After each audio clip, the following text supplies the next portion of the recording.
মাঝে মাঝে আমার মরে যাওয়ার মতন মন খারাপ লাগে।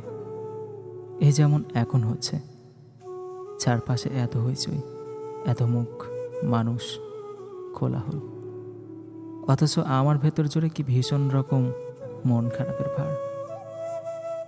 এমন হলে আমার অসহায় লাগে খুব, কারণ অন্যকে বোঝানোর মতন এইসব মন খারাপের নির্দিষ্ট কোনো কারণ থাকে না।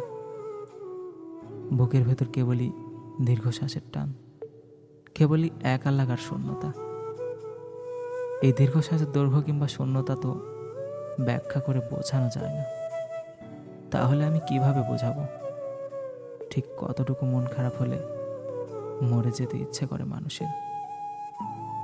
আচ্ছা, আপনাদেরও কি এমনটি হয়, নাকি এই মরে যাওয়ার মতন মন খারাপের অসুখ কেবলই আকাশের?